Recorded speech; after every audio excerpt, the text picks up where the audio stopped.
J'ai vu des femmes, un été, sur les réseaux, qui montraient leur crâne rasé en photo afin de récolter des fonds pour la recherche.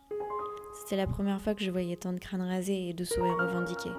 C'étaient des femmes belles, fières, avec ce côté majestueux dans les yeux. Comme chaque fleur son odeur, chaque femme a son histoire. J'ai vu des femmes. Et aujourd'hui, elles vont vous raconter leur histoire.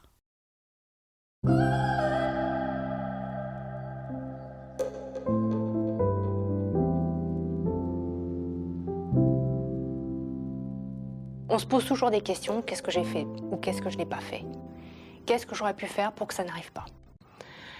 Alors il y a des réponses et puis il y a aussi, comment dirais-je,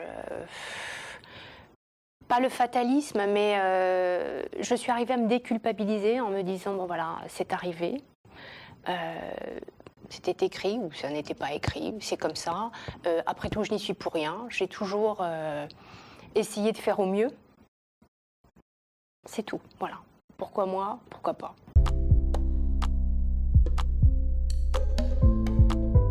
Pour mes 40 ans, j'ai eu la chance d'avoir un cancer.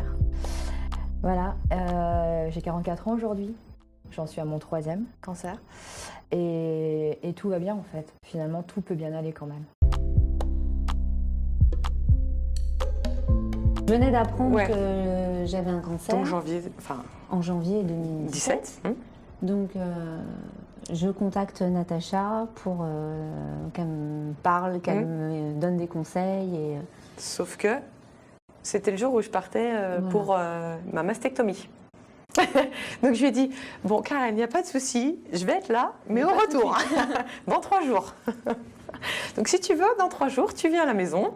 Voilà, donc je suis allée la voir et elle se promenait avec son drain. Voilà. Elle déambulait chez elle. Voilà.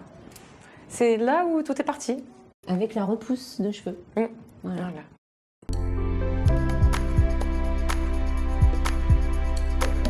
Ce que j'ai ressenti et qui était vraiment particulier, c'est qu'à la fois je me sentais punie.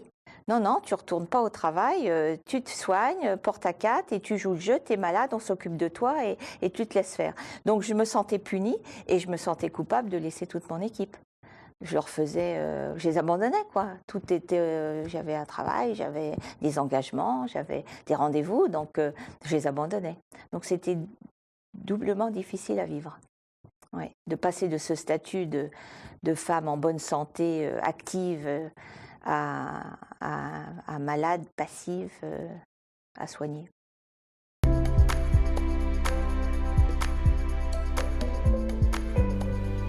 Ma fille, je perdais mes cheveux, j'en mettais partout parce que après 3 semaines de la première cure, on perd ses cheveux et puis on n'a pas envie d'aller raser sa tête parce qu'on n'a pas envie, mais au bout d'un moment, on en met partout. Elle est venue dans la salle de bain avec moi, elle a attrapé ma mèche et la mèche est restée dans ses mains. Elle m'a regardée et elle s'est mise à pleurer. Une des infirmières m'avait dit s'il faut donner des mots aux enfants, il faut leur expliquer simplement. Donc je lui ai dit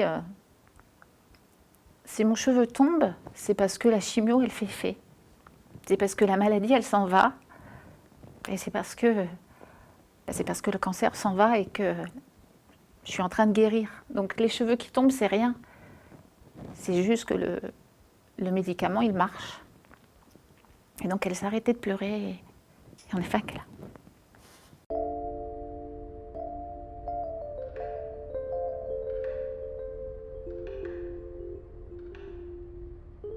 Le premier traitement, c'est la chirurgie. Ensuite, en fonction du stade du cancer, de certains critères histopathologiques, on va décider ou pas de faire de la chimiothérapie.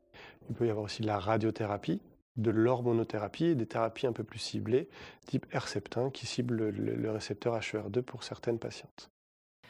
Les rayons, très souvent, ils arrivent après chirurgie, dans la plupart des cas. Même si la totalité de la tumeur a été enlevée, voire le sein entier, on est là pour un travail, si vous voulez, de finition.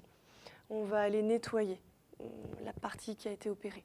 Donc, lors d'un acte chirurgical, des cellules potentiellement encore malades peuvent malheureusement être encore présentes sur le trajet opératoire. et cette microcellule peut à long terme se redévelopper.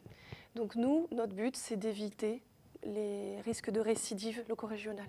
Donc on va nettoyer, c'est un geste complémentaire à la chirurgie, où toutes les cellules tumorales vont être détruites par le rayonnement.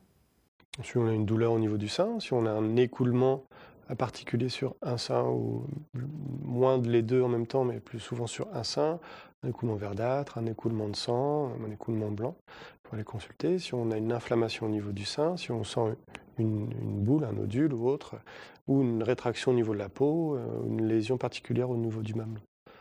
Et puis au moindre doute, il faut venir consulter de toute façon.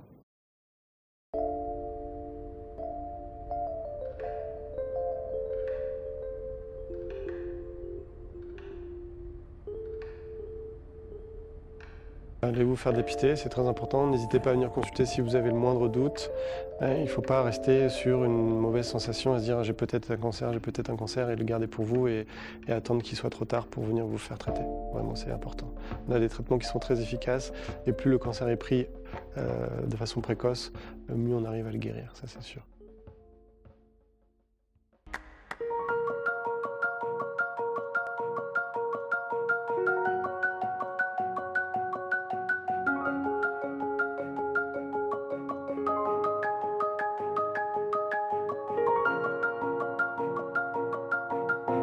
J'en avais quand même encore 2 qui avaient vraiment besoin de moi. Enfin, besoin, c'est prétentieux.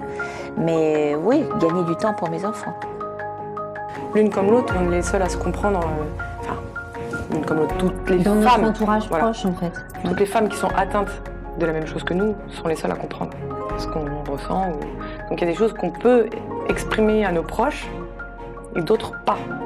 Donc c'est vrai que toutes les deux, effectivement, comme disent nos maris, on va finir ensemble. Peut-être pas quand même. La motivation, c'est mes enfants. C'est être là pour eux le plus longtemps possible. J'ai été entourée et je me suis toujours dit, j'ai des enfants, il faut que je me batte, il faut que j'ai au moins le temps de finir mon travail de maman. Avec mon cancer, j'ai appris la valeur de la vie. Voilà, que ça peut s'arrêter à tout moment, que personne n'est à l'abri. Et puis, on peut manger correctement, faire du sport, ne pas avoir d'antécédents, et puis avoir un cancer un jour.